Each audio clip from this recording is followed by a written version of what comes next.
नमः शिवाय। शिव पुराण श्री रुद्र संहिता श्री कुमार चतुर्थ खंड 11वां अध्याय बाणासुर और दैत्य प्रलंब का वध। ब्रह्मा जी बोले, नारद, जब तारकासुर कुमार कार्तिकेय के द्वारा मारा गया तब यह देखकर सभी देवताओं, ऋषि मुनियों सहित जनसाधारण में प्रसन्नता की लहर दौड़ गई। सभी खुश थे। सभी देवताओं ने मिलकर भक्ति भाव से कार्तिकेय की स्तुति की। तभी क्रौंच नामक एक पर्वत दुखी होकर कार्तिकेय के पास आया। वह क्रौंच बाणासुर नामक दैत्य द्वारा सताया गया था।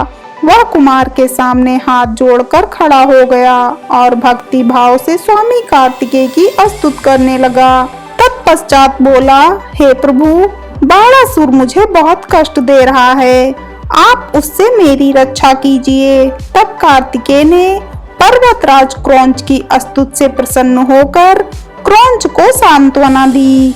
जब पर्वतराज क्रौंच शांत हो गए तब कुमार कार्तिकेय ने उन्हें उनके दुखों और कष्टों से छुटकारा दिलाने हेतु भगवान शिव का स्मरण करके वहीं से अपनी अद्भुत शक्ति का परिचय देते हुए एक अनोखी शक्ति छोड़ी। इस शक्ति का प्रयोग कुमार कार्तिकेय ने उस दुष्ट राक्षस बाणासुर पर किया था। तब वह शक्ति दैत्यराज बाणासुर को भस्म करके शीघ्र ही कार्तिकेय के पास वापस लौट आई। यह शक्ति जब उनके पास वापस पहुंच गई तब वे क्रौंच से बोले, हे पर्वतराज क्रौंच, अब आपको बाणासुर नामक दैत्य से डरने की कोई आवश्यकता नहीं है। मैंने बाणासुर को मारकर तुम्हारी इस परेशानी को सदा सदा के लिए हल कर दिया है। अतः अब तुम अपने भय को छोड़कर हमेशा के लिए निर्भय हो जाओ।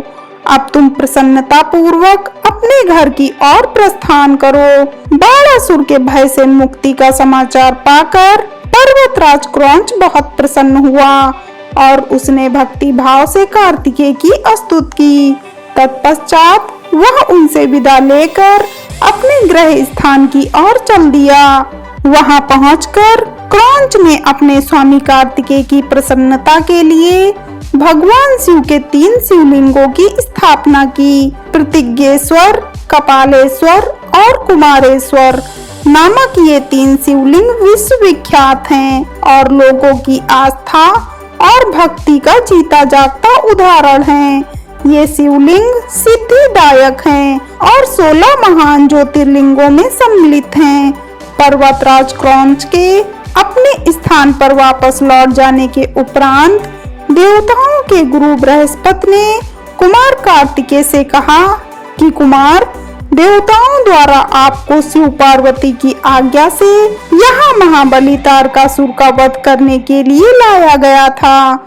इस अभीष्ट कार्य की पूर्ति हो चुकी है, अतः अब आपको कैलाश पर्वत पर लौट जाना चाहिए। गुरु बृहस्पति की बात अभी पूरी भी नहीं हुई थी कि तभी प्रलंबासुर नामक दैत्य ने बहुत उपद्रव मचाना शुरू कर दिया और लोगों को कष्ट देना आरंभ कर दिया।